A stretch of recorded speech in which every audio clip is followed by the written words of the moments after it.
Halo, Assalamualaikum warahmatullahi wabarakatuh. Balik lagi bersama saya Fadli Sukowiryanto di mata kuliah Fikih Muamalah.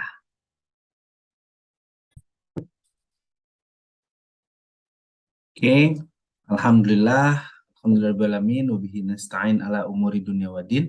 Allahumma sholli ala Sayyidina Muhammad wa ala ali Sayyidina Muhammad. Assalamualaikum warahmatullahi wabarakatuh. Para mahasiswaku sekalian, Alhamdulillah hari ini kita bisa bertemu di pertemuan ke-15 di mata kuliah Fikih Muamalah.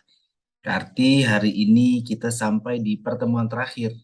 Di minggu depan kita akan melaksanakan ujian akhir semester. Nah, hari ini juga sebagai rangkuman ya.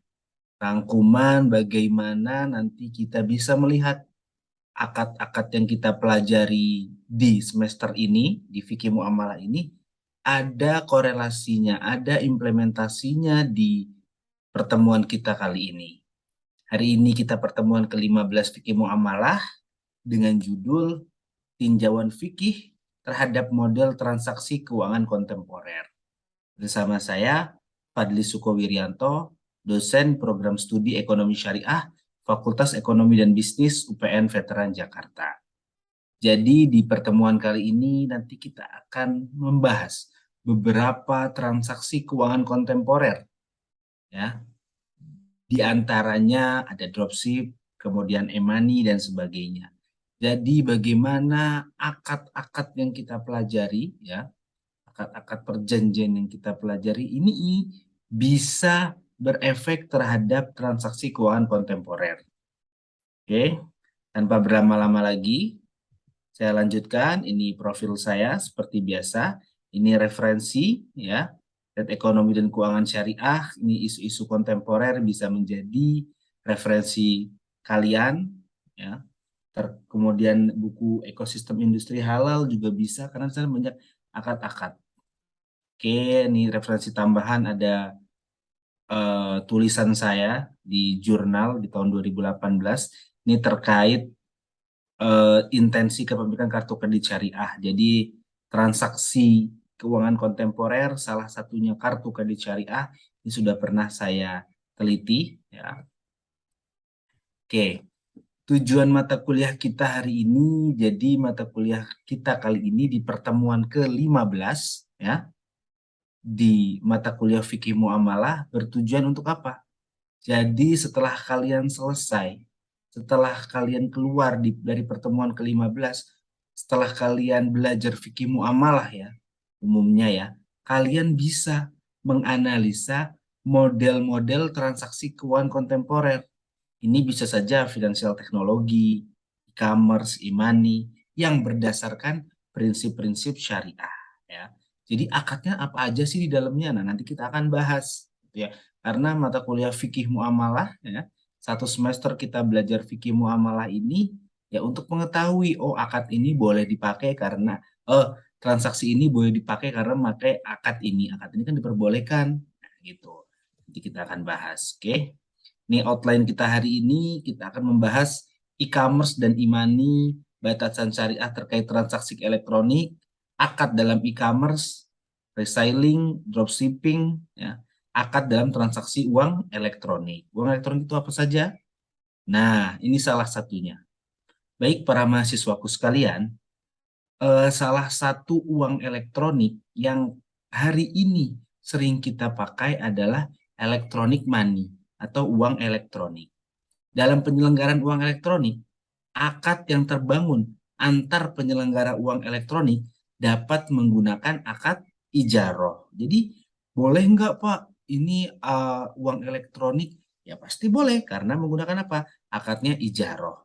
Di mana pihak-pihak yang memberikan jasa atau sewa dimungkinkan untuk mendapatkan ujroh.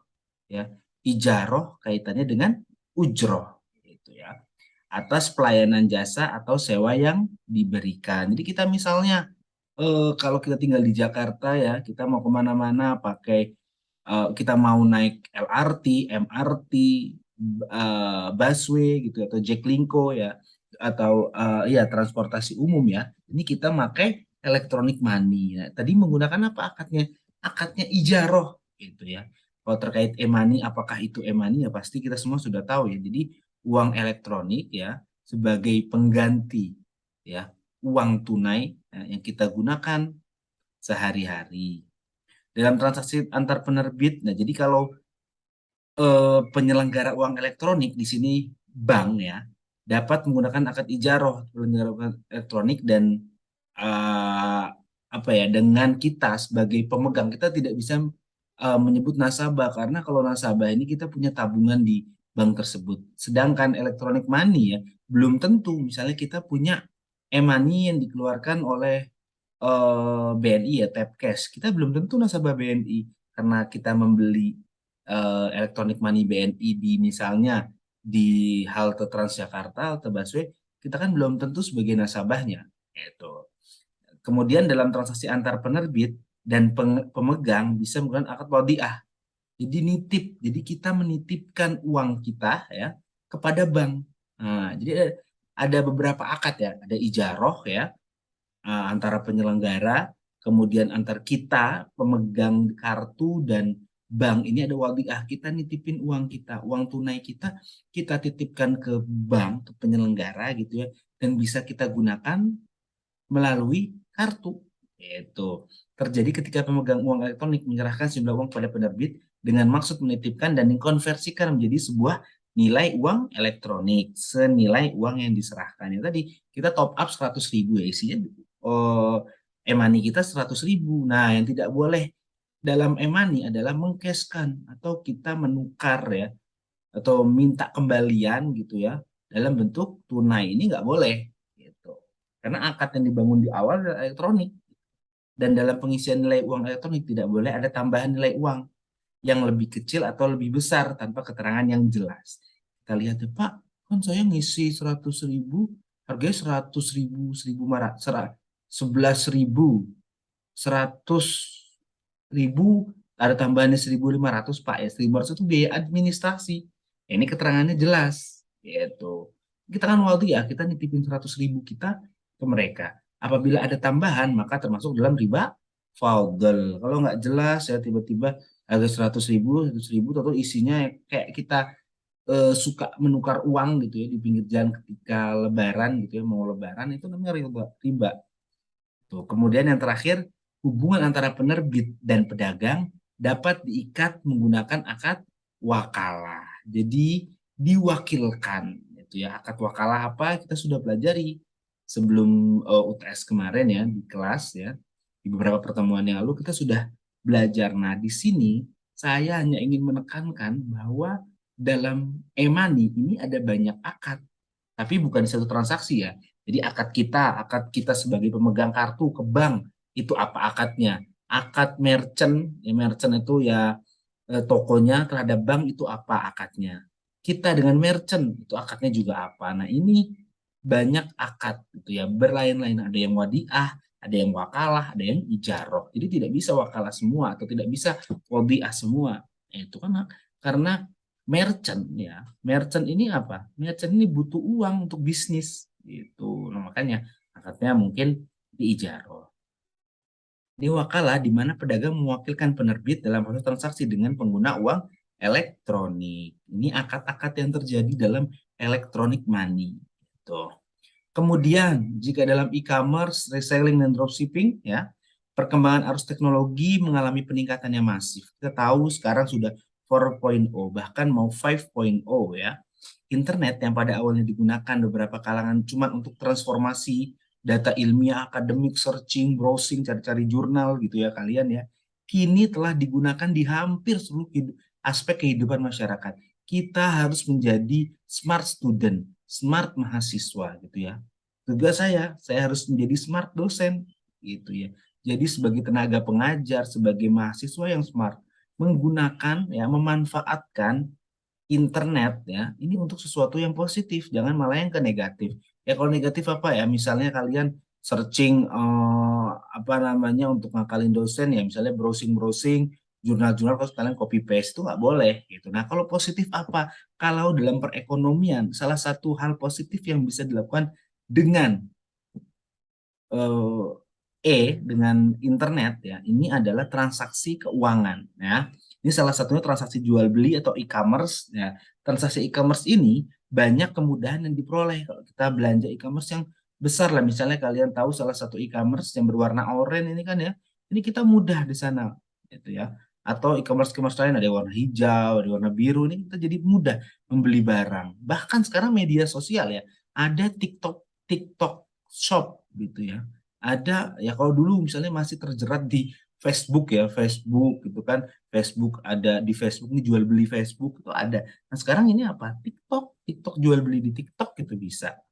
Dengan menggunakan e-commerce banyak kemudahan diperoleh ya tadi ya, baik penjual maupun pembeli. Jadi nggak perlu sekarang ini ya kita live TikTok aja jualan gitu ya dalam rumah gitu ya, tanpa kalian nyewa nyewa apa namanya, nyewa tempat, nyewa tenan di pusat perbelanjaan gitu ya, di pasar gitu kan bisa jualan di sosial media saja.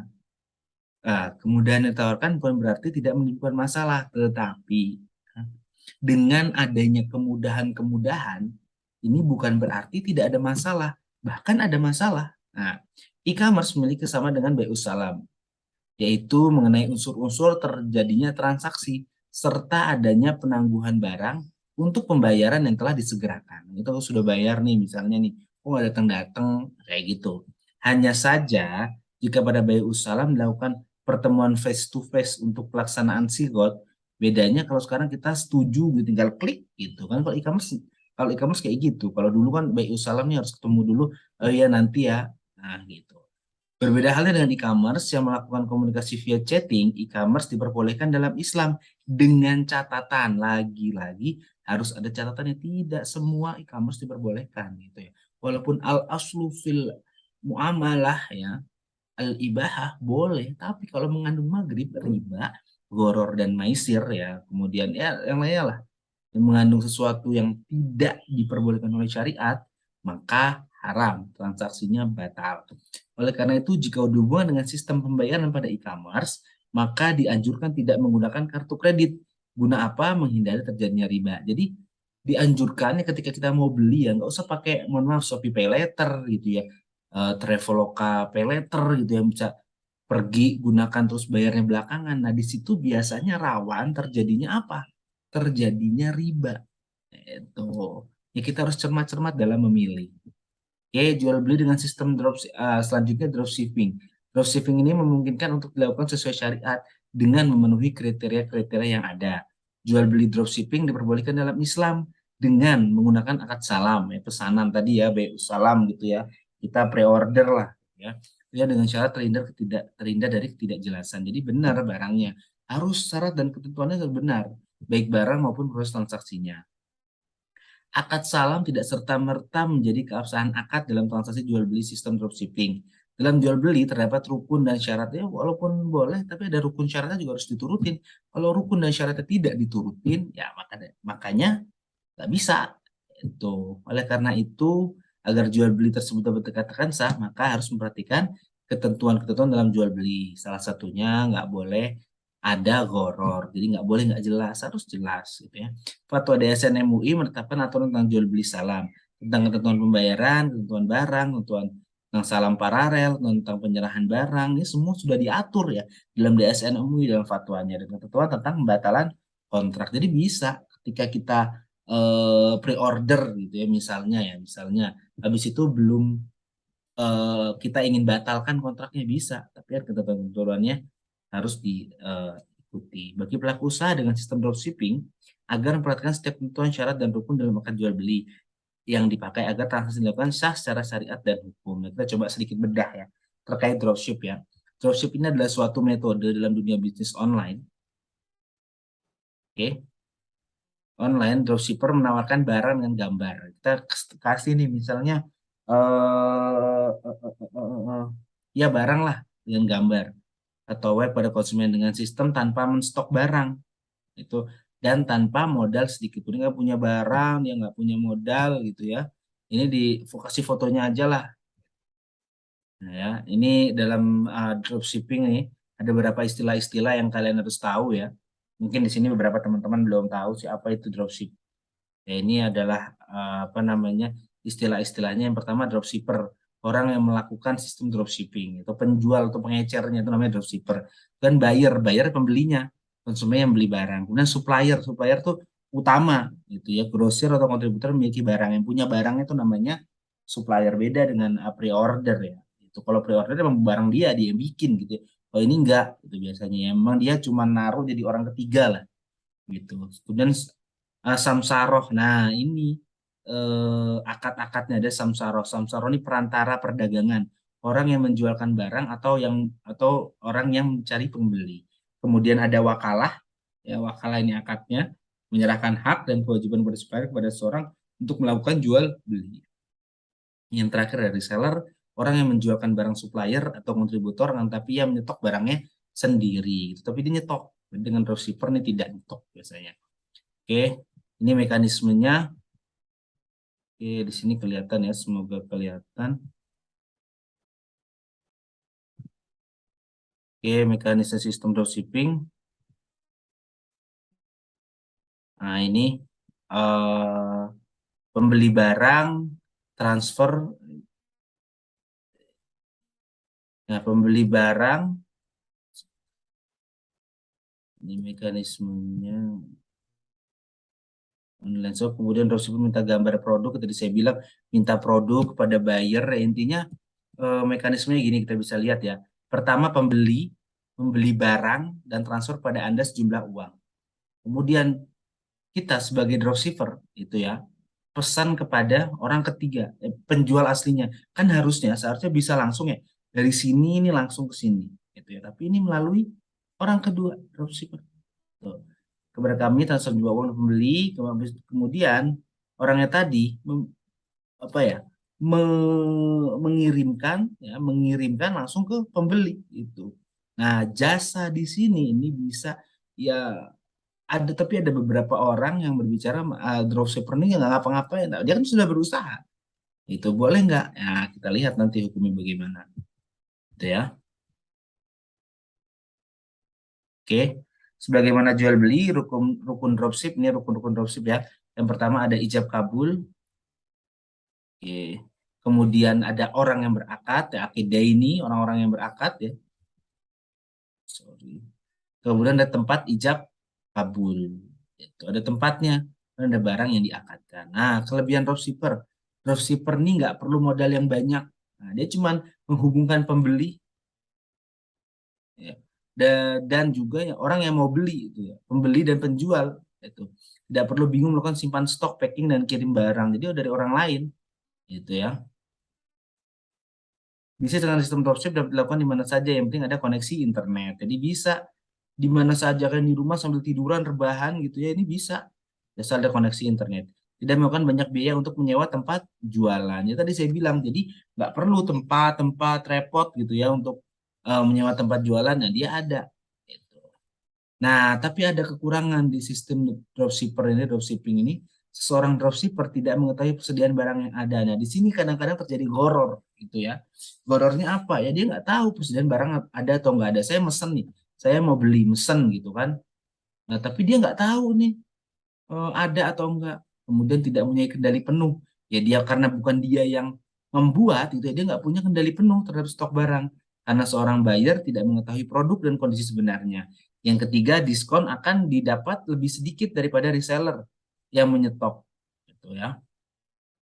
Resiko komplain yang terakhir meningkat dari apa? Dari konsumen. Jadi resikonya ya bisa karena bukan dia sendiri yang membuat. Itu adalah kekurangan dari drop shipper gitu ya.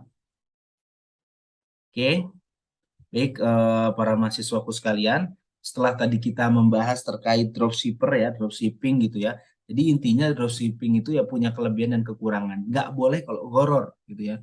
Kalau goror, kalau maisir nggak boleh. Tapi kalau sudah syarat penentuannya benar gitu ya, apa yang dia beli ya, walaupun bukan dia yang menjual, bukan dia yang memproduksi gitu ya, itu tetap boleh.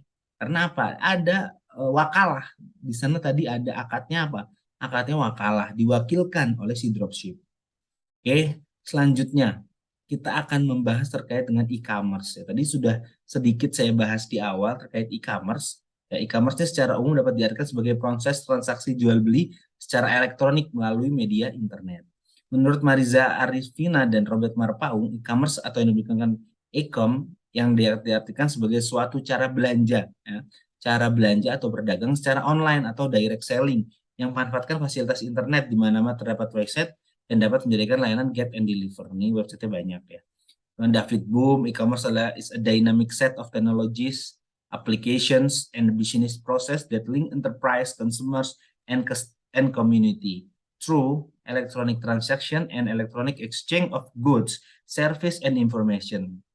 Dalam bahasa Indonesianya, e-commerce merupakan satu set, ya, satu kesatuan tentang dinamisnya teknologi, aplikasi, dan sebuah proses bisnis yang menghubungkan perusahaan, ya, sebagai yang menjual gitu ya perusahaan, kemudian konsumen yang membeli dan komunitas tertentu. Jadi bisa ke komunitas melalui transaksi elektronik dan perdagangan barang, pelayanan. Bukan cuma barang saja, pelayanan misalnya kita sudah tahu misal kayak ruang guru gitu ya.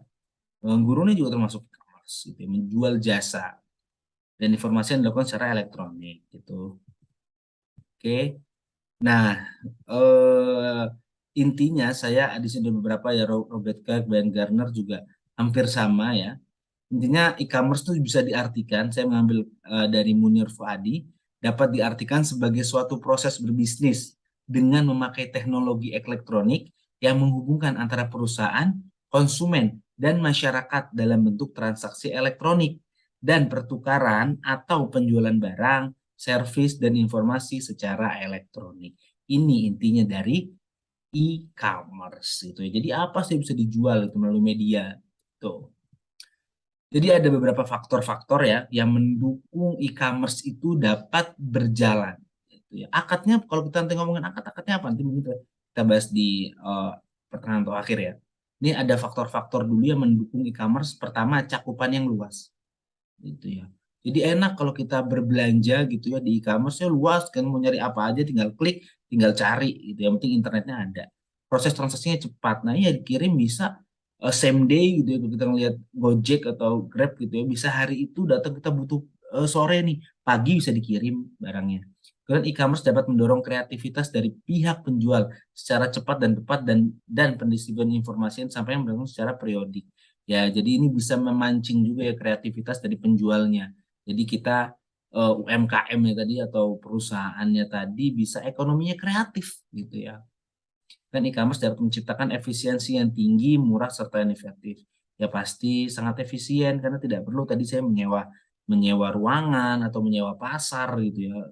Apa namanya, sewa toko offline itu nggak perlu gitu. E-commerce dapat meningkatkan kepuasan pelanggan. Pasti bisa meningkatkan kepuasan dari pelanggan dengan pelayanan yang cepat, mudah, aman, dan juga akurat. Ini karakteristik ciri-ciri dari e-commerce. Yang pertama, terjadi transaksi dari dua belah pihak. Pasti namanya jual beli, ya, baik elektronik ataupun konvensional lah kita ngomongnya ya. Ini pasti ada transaksi antara dua belah pihak. Kemudian adanya pertukaran barang, jasa, dan informasi. Dan juga yang paling utama dalam e-commerce adalah internet. Karena apa? Dia merupakan medium utama, media yang paling utama dalam proses atau mekanisme perdagangan tersebut. Kalau nggak ada internet, nggak akan berjalan dengan baik. Nah, e-commerce tadi gitu, mau penjual maupun pembeli kalau nggak punya internet yang baik gitu, ya nggak punya internet bahkan ya nggak akan terjadi jual belinya. Itu karakteristik e-commerce menurut Nurfansa Wirasakti, akses terbatas, ya bisa kapanpun dimanapun, nggak ada unlimited gitu ya, beyond the limit bahkan ya, menembus batas, mau pagi, siang, sore, malam, berbahan, jongkok, tiduran, ya kita bisa berbelanja melalui e-commerce.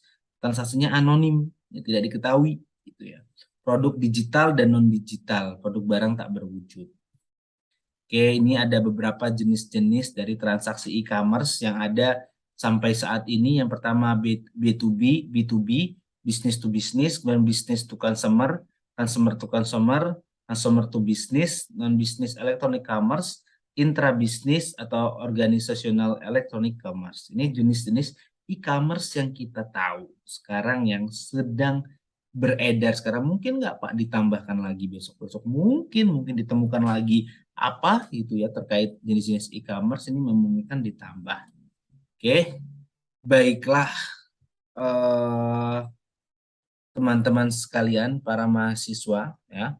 Jadi di pertemuan kali ini yang tadi sudah kita bahas ya, di pertemuan ke-15 ini saya harap kalian bisa apa? Tujuannya tadi bisa